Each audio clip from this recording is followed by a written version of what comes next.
The African immigrants to Minnesota who get the most media attention are from the East.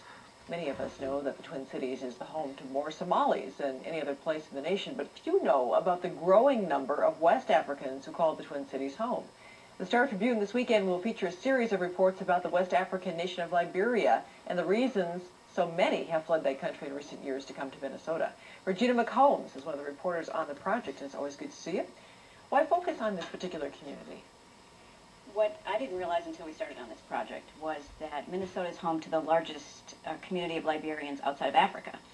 And there's sort of a hidden immigrant group in our community, and I think it's largely because of their history. The country was founded by freed American slaves. They have very close ties to the United States, and they feel like one woman told me they feel like they're the little sister to America. And so they come speaking English and really comfortable with American customs, and so a lot of people don't even realize they're here and that there's such a large group of them. How do they come to Minnesota? Like a lot of immigrant groups do, it's usually not the first place they come. It's a secondary migration. They come because of family, jobs, work opportunities, educational opportunities. And how many numbers, in terms of percentages, anybody know at this point? There's the official estimate's about 24,000, but that number is based on initial immigration. So there's a university professor who says it may be as many as 40,000.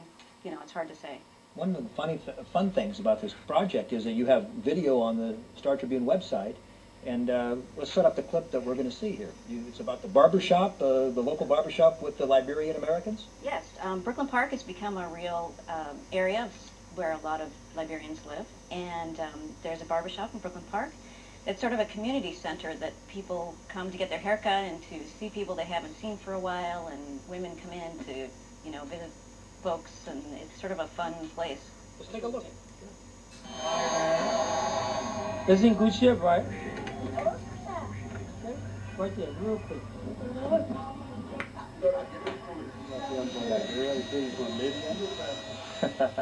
They didn't know where you were from.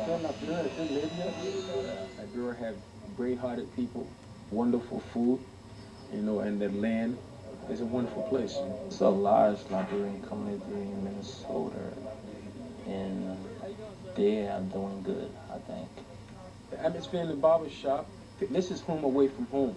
This is somewhere where if they're going through any type of problems, or if there's a burden anywhere, they can come at the barber shop and feel at home. Family stopping by, checking on family and friends, you know. And sometimes people come in here and meet people that they haven't seen in years. He's going to be the best man. Second best man. Drama. A whole lot of drama. Yeah. You know, like we said, it's a black man country club. You know, people have an old saying, you get all the good news, you get all the gossip from the barber shop or Beat Snow. That's a lie, because if you don't bring your business, we don't know your business. Talk about it, you know, see what's going on in the country, you know, or the world, you know. That's every day, you know, watch CNN most of the time and stuff, you know. CNBC, you know, watch everything. You gotta know what's going on in the world. Why you act like you mad? Okay, so we gonna be him, right? My man. Like one guy said, he said, every time I'm having a bad day, I just need to come to the barber shop. And you know, he said, you know, for some reason, I just feel better about myself, and that's a good thing. Now, there's been a civil war in Liberia. Is this a particularly traumatized or wrenched population? It is, and one of the things that's going on is that Liberia has started a truth and reconciliation process, and this is the first truth and reconciliation process that is actually holding hearings outside of the country. And so Minnesota is very involved in that, not just because of the immigrant population, but also because Minnesota Advocates for Human Rights is heading up the entire U.S. project, and as many as 200 volunteers, a lot of them local attorneys, are taking statements from people and coordinating the information and supplying it then back to the Liberian government. As a reporter, was there anything in this story that really jumped out at you that surprised you? There were a lot of things, but I guess the biggest thing was A, how little I knew about Liberia, and B,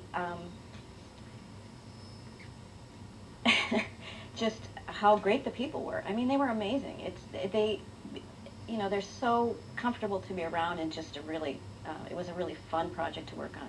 October 1st, some temporary status expires for these folks? Yeah, a portion of the population. There's a portion of the population that's here under what's called temporary protected status, and that is a legal status that the U.S. government sort of decides when it ends. It's for people who are from countries that have no functioning governments.